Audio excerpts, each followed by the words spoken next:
Muito bem, no segundo bloco, sempre comigo aqui, camisa branca, cor da paz, falando da Casa das Sopas do Balneário Camboriú. Um lugar que você será sempre bem recebido. Se você ainda não foi, experimente. Se você for mal recebido, você não vai ser, mas se você for mal recebido, você pode fazer uma reclamação verbal ou por escrito, entregar para o Joaquim Lacerda, para o Antônio Carlos, para o Mildinho, entregar para os donos da Casa das Sopas também, o Aloísio, ou nosso querido Carlos. Mas você sempre será bem atendida, comida de primeira qualidade, uma sopa gostosíssima, sempre quentinha, pode chegar inclusive na madrugada, principalmente fim de semana, você pode chegar na madrugada que a Casa das Sopas está aberta, aguardando por você. E com esse clima, com essa temperatura, a sopa realmente quentinha, ela desce legal, ela desce conforme aquela propaganda da cerveja, ela desce redonda, essa sopinha preparada pela Casa das Sopas do Balneário Camboriú. Dito e feito, é isso aí. Mas não é? Imagina só, madrugada, frio, né? O Rafael Ribeiro, você com a despensa vazia, passa por lá, esse assusta, subir as escadarias assusta, o pessoal vai ficar preocupado. Rafael Ribeiro, não é fraco não, nosso querido Bildi. Eu não sei, depois agora vamos levar um assunto sério aqui? Tem um assunto aqui que tem que ser então tratado com o máximo de seriedade. Vai, eu deixo. Olha, e as denúncias de violência contra a mulher vêm crescendo ano a ano na região. Em junho deste ano, junho que passou agora, as prisões em decorrência da Lei Maria da Penha, que hoje completa 7 anos. Veja, parece que foi ontem, se passaram 7 anos.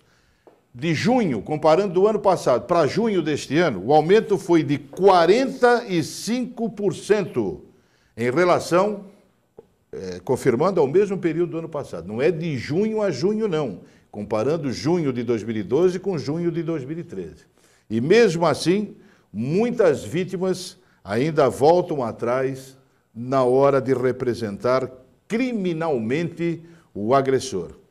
Segundo dados da Polícia Militar, em um ano, aqui em nossa cidade, 174 pessoas foram presas e enquadradas na Lei Maria da Penha. Uma média de 14 ocorrências por mês. Para a responsável pela Delegacia de Proteção à Mulher, é necessário, e eu acredito que precisa mesmo, fazer um trabalho social com as vítimas, porque muitas dependem financeiramente e psicologicamente do agressor, do companheiro, e por isso acabam retirando a queixa ainda na delegacia. Tem uma música, eu não sei se é a música de João Mineiro e Marciano, mas tem uma música, se você já bateu nela, meu irmão, dificilmente você vai conseguir consertar. A violência acaba trazendo um estrago muito grande, psicologicamente, emocionalmente. E a Lei Maria da Penha vale para o homem também, porque tem homem que apanha. Tem homem que acaba sendo agredido. Eu conheci um na cidade de Brusque que apanhava uma surra um dia sim e outro também. Ele apanhava. Na época não tinha a Lei Maria da Penha, que se tivesse ele deveria recorrer à lei. Tu nunca foi na delegacia da queixa, não, Antônio? Tu nunca foi na delegacia da queixa? Várias vezes. Várias vezes fui lá. Eu apanhava porque merecia, né? Com toda certeza. Mas é sério o assunto. Eu falei que ia puxar um assunto sério, ele vem com tu vai lembrar um cara de Brusque que apanhava da mulher, rapaz? Mas eu vou fazer o quê? Eu lembro, ele é meu vizinho.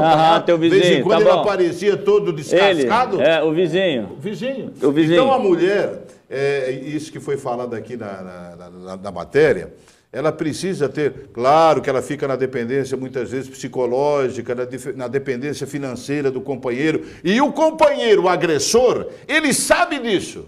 E ele tira partido dessa fragilidade da sua companheira. Agora, eu posso estar enganado. Bateu, acabou. Não tem mais o que fazer. Olha, eu hoje conversava com a advogada Ana Carolina, ela representa na OAB Itajaí, a seção de Itajaí, a Comissão das Mulheres lá, e ela falava sobre esse assunto e dizia o problema que acontece em função dessa dependência das mulheres. A maioria, muitas vezes, na própria delegacia, mesmo chegando lá machucada, acaba não dando prosseguimento no processo por causa dessa dependência financeira. E eu perguntei para ela, mas dependência financeira, e a comunidade disso, e para não ter uma vida diferente, às vezes tem medo de sair de casa e arriscar alugar um outro apartamento ou uma outra casa e começar uma nova vida. Então essa dependência que muitas mulheres, não são todas, ainda têm dos homens, acaba fazendo com que elas prefiram viver nessa vida, eu usei o termo inclusive com ela de submissão, do que sair para encarar a vida e viver uma vida melhor, porque viver... Ela me contou um caso de uma mulher que dorme todo dia com uma faca debaixo do travesseiro. Aí eu pergunto, que paz tem essa pessoa continuar vivendo para manter a luz, o aluguel pago, de repente... por causa dos filhos, junto os filhos, inclusive aqui tem aquela casa que a Estrela, agora vai me faltar o segundo nome, que que dá proteção. A juíza Sônia Amoroso, ela leva para lá, orienta, ajuda e etc. Então procure ajuda, não seja submissa não a essa situação. Mas... eu acho que viver assim é viver uma vida sem nenhum objetivo. Então eu acho que a mulher que vive essa situação deve sim sair de casa, procurar ajuda, ir na polícia.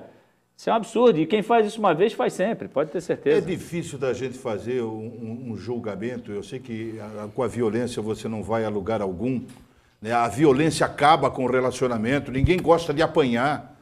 Ninguém gosta de ser violentado. Mas a pressão emocional que é exercida nesse momento, Lacerda, depois da agressão, após a agressão, durante a agressão, até muitas vezes a pessoa vitimada acaba imaginando de fazer a queixa e de manter a queixa contra o agressor ou contra a agressora. Mas na sequência, pensa muitas vezes os filhos, aí pensa na sociedade, aí pensa na família e a pressão psicológica realmente é muito grande. Fica muito difícil de se fazer algum tipo de julgamento, eu pelo menos considero dificílimo.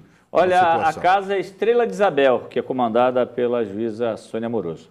O Detran realizou hoje de manhã, aqui em Itajaí, obrigado a Bruna que veio aqui trazer a informação para mim, né, a nossa jornalista. O Detran realizou hoje de manhã, aqui em Itajaí, o segundo leilão de veículos do ano. Ao todo, 276 motos, 39 carros e ainda 32 lotes de sucatas foram colocados à venda. No último leilão realizado em abril deste ano, a arrecadação foi de quase R$500 mil. Vamos acompanhar e tem imagens do leilão, né? Custódio é morador de Itajaí e veio em busca de uma moto. Pela primeira vez ele participa da arrematação. Pretendo talvez hoje conseguir a primeira vez. Primeira experiência então? É a primeira experiência em leilão. De março para cá foram realizados 18 leilões em Santa Catarina e o equivalente à arrecadação de R$8 milhões. Em Itajaí, em abril, no primeiro leilão, foram vendidos 434 veículos automotores. E há uma previsão bastante salutar aí em torno de 16 milhões e de 13 a 14 mil lotes. Então eu acho que é um montante bastante considerável, tendo em vista os nossos pátios estar lotados, os nossos carros ter, na sua grande maioria, 35% de dívidas para com o Estado. Desta vez estão disponíveis 39 veículos regularizados para circulação, 276 motos e ainda 322 sucatas entre motocicletas e veículos automotores. É claro que tem uma certa responsabilidade. Quando você dá um lance a mais, você não tem mais como voltar. E aí, ao pagamento efetivo do valor do bem, mais 5%, que é uma previsão legal. Em caso de levantar a mão e não se arrepender, há uma multa de 20% do valor que ia ser pago, mais os 5% do leiloeiro. Tem que ser pago. Com toda certeza, tem que ser pago, senão nós usaremos as medidas administrativas necessárias para que aconteça isso. O dinheiro arrecadado é destinado ao município, estado, leiloeiro e dono do terreno onde ficavam os veículos. Se não pagar, senão nós, não precisa nem... Senão nós e pontinhos, né? Você já, que é um bom entendedor da situação. Agora, eu perguntei aqui para o Lacerda e eu não sei se ele tem certeza nessa afirmação, que o dinheiro arrecadado desse leilão vai todo para o Estado, mas deveria ficar um pouco, um percentual, alguma coisa, no município de Itajaí. Na minha opinião, deveria ficar, existe a lei, muda a lei. Eu acho que deveria ficar hoje assim. Pela manhã, esse dinheiro vai para o Estado. Se tem algum repasse depois para o município, vem através do Estado. Não é dividido o valor do leilão. E em alguns casos, inclusive, parte desse dinheiro pode até voltar para o proprietário do carro, dependendo da situação.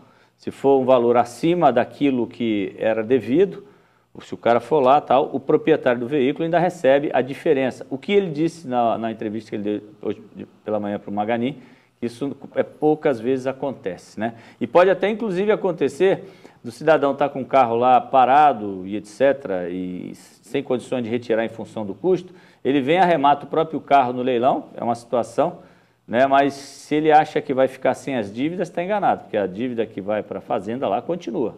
Ele vai continuar tendo a dívida dele no CPF dele e ele vai ter que resolver. Ele pode ter o carro que foi leiloado, voltar para ele em condições de todo normal, em condições de sair para a rua e circular, todo em dia, mas a dívida anterior, evidentemente, vai continuar.